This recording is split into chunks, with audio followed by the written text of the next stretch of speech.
अगर आपको आईपीओ में अलॉटमेंट मिल गया है, क्या करना है उस अलॉटमेंट के साथ? इमीडिएटली बेच देना चाहिए? बेचना है तो कब बेचना है, क्यों बेचना है? अगर नहीं बेचना तो कब तक होल्ड करना है? अगर मुझे किसी आईपीओ में अलॉटमेंट नहीं मिला तो फिर मैं क्या करूं?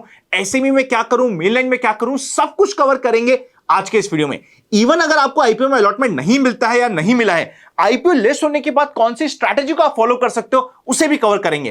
तो थोड़ा सा डिटेल और काफी इंपॉर्टेंट वीडियो है ये, एक ऐसा वीडियो है जिसको आप बार बार आके देखोगे, तो इस वीडियो को पूरा देखिएगा। वीडियो को लाइक कर दीजिए अभी से। चलिए शुरू करते हैं, सीधा स्क्रीन पे आ जाइए। थोड़ा सा लंबा हो तो टेंशन मत लीजिएगा, मुझे एक एक पॉइंट समझाना है तो डिटेल में बात करनी ही पड़ेगी ताकि हर किसी को डिटेल में समझ आ जाए। देखिए, आईपीओ में मेनली दो टाइप की कैटेगरी होती है, एक मेन लाइन होता है, एक एसएमई होता है। सबसे पहले आपको बेसिक में एक बार वापस याद ला दूं, मेन लाइन में तीन कैटेगरी होती है, रिटेल, स्मॉल एचएनआई और बिग एचएनआई।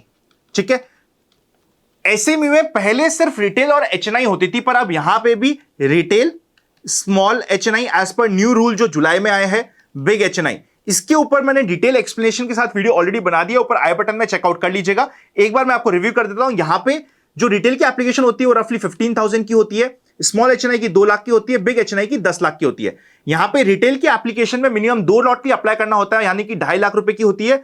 स्मॉल एचएनआई की एप्लीकेशन रफली 4 लाख रुपए की होती है और बिग एचएनआई की एप्लीकेशन 10 लाख की होती है।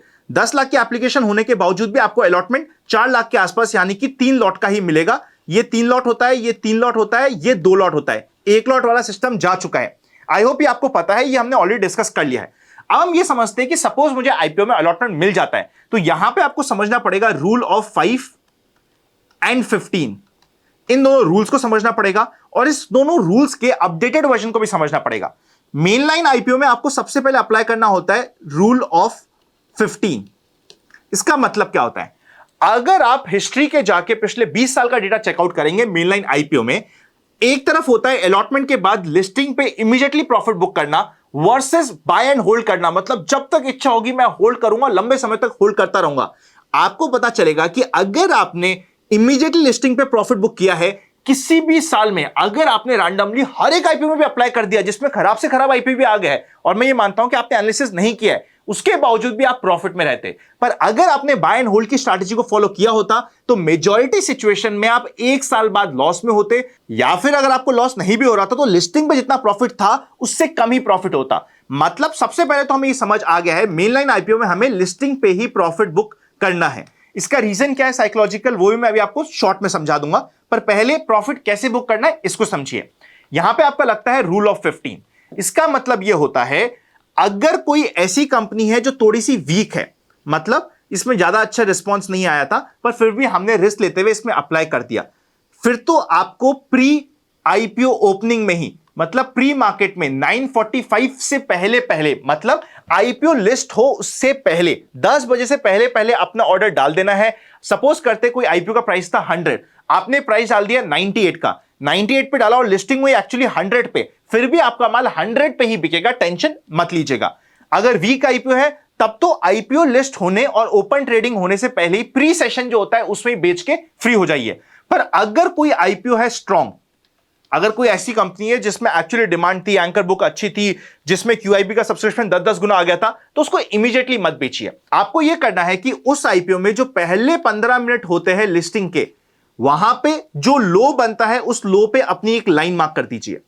अगर उस लो जो पहले 15 मिनट का होता है उसके ऊपर ऊपर चल रहा है तो आप आराम से ट्रेल कर सकते हो, आराम से उसको होल्ड कर सकते हो। पर अगर उस लो के नीचे आया तो इमीडिएटली आपको अपना बुक करना पड़ेगा प्रॉफिट और एग्जिट करना पड़ेगा। पर अगर उसके ऊपर चल रहा है तो फिर आप कंटिन्यू कर सकते हो। कंटिन्यू करने में मैक्सिमम पीरियड होता है आपके लिए 2.5 दिन। पहला दिन जिस दिन लिस्ट हुआ आप कंटिन्यू कर रहे हो, सेकंड डे कंटिन्यू कर रहे हो, थर्ड डे मार्केट के ओपन होते ही आपको एक बार को एग्जिट करना होगा हमारे रूल ऑफ 15 की स्ट्रैटेजी के अकॉर्डिंग।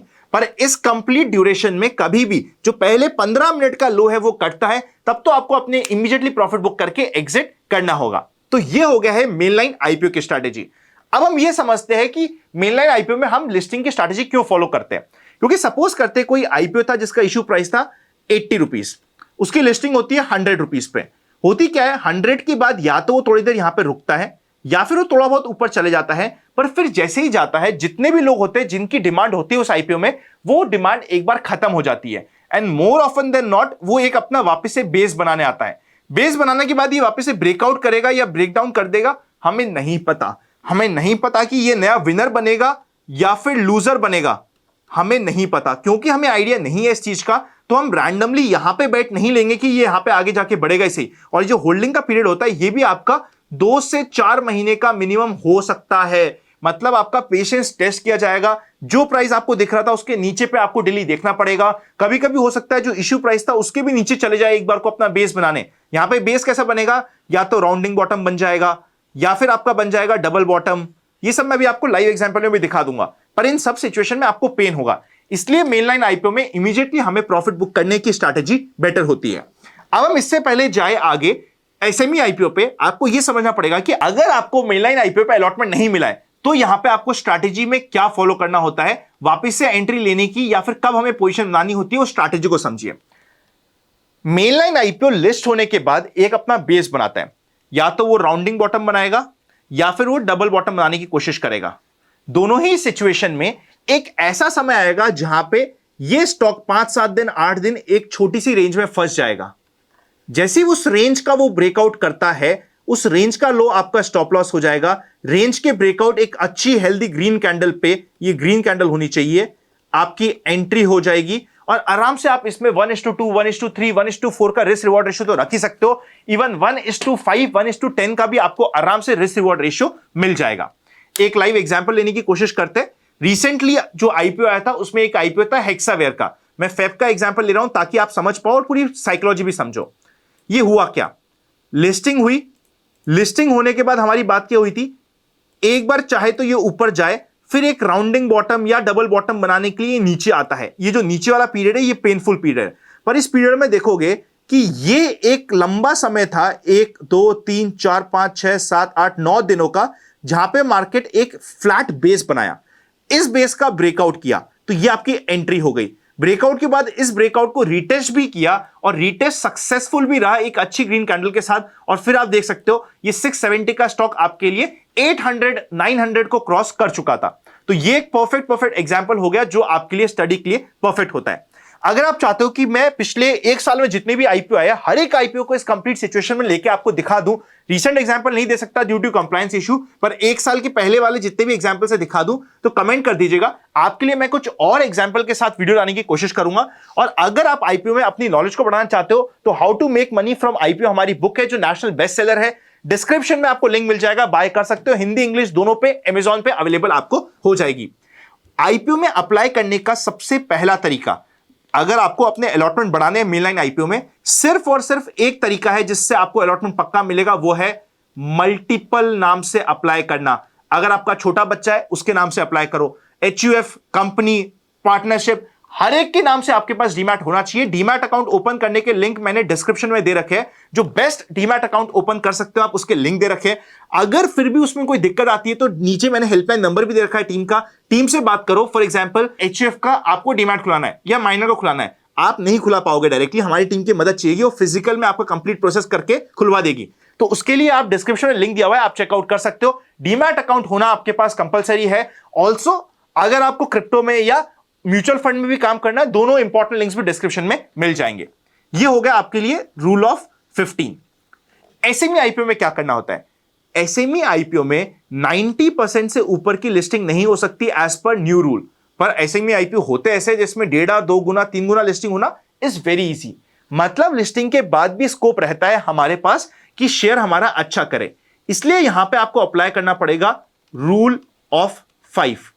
अब रूल ऑफ 5 क्या कहता है, आपको एसएमई आईपीओ में कभी भी प्री ओपन में नहीं बेचना है, हमें लिस्ट होने के बाद ही बेचना है। अगर लिस्ट होने के बाद आपका आईपीओ या तो अपर सर्किट पे जाएगा या फिर सीधा लोअर सर्किट पे जाएगा मेजॉरिटी सिचुएशन में, क्योंकि 5% का छोटा सा यहां पे सर्किट की लिमिट होती है। आपका आईपीओ लिस्ट हो गया, लिस्ट होने के बाद आप देख रहे हो कि आपके आईपीओ के पहले आधे घंटे में कंपनी में माहौल अच्छा बन रहा है, बाइंग रेगुलरली आते जा रही है और कंपनी अपने एवरेज ट्रेडेड प्राइस के ऊपर चल रहा है, बेचेगा मत। मेजॉरिटी सिचुएशन में 12 से 1 बजे से पहले पहले सेम डे आपको अपना शेयर अपर सर्किट में मिलेगा। अपर सर्किट में मिल गया, अपर सर्किट में एग्जिट नहीं करना है, उस दिन आपको होल्ड कर जाना है। सेकेंड डे अपर सर्किट में है, आराम से होल्ड कर जाओ। थर्ड डे काफी सिचुएशन में आपका आईपीओ एक बार सर्किट से ओपन होगा और उसमें ट्रेडिंग स्टार्ट होगी, थोड़ा सा नीचे भी आ सकता है। अगर वो थर्ड डे भी अपने एवरेज ट्रेडेड प्राइस के ऊपर चल रहा है तो आप होल्ड कर जाएंगे, क्योंकि towards the end of the day, आखिरी के आधी घंटे 45 मिनट में वो वापस से अपर सर्किट पे चले जाएगा। पर अगर लगता है कि नहीं यार ये होल्ड नहीं कर पा रहा, तो आपको 2.5 दिन पे, यानी कि पहला, सेकेंड और थर्ड डे ओपनिंग 1 बजे से पहले पहले अपना प्रॉफिट बुक करके एग्जिट करना है।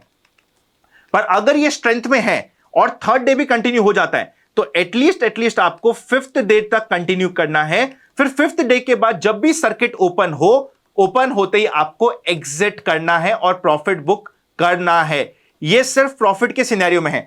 अगर आपका कंप्लीट शेयर है जिसमें आपने अप्लाई किया है, उसमें लोअर सर्किट लग चुका है, इमीडिएटली खुलते ही आपको एग्जिट का प्लान करना है जितना जल्दी हो सके। हम रूल ऑफ 5 कभी भी वीक शेयर के लिए, लूजर शेयर के लिए अप्लाई नहीं करते। हम ये रूल अप्लाई करते हैं सिर्फ और सिर्फ विनर्स के लिए।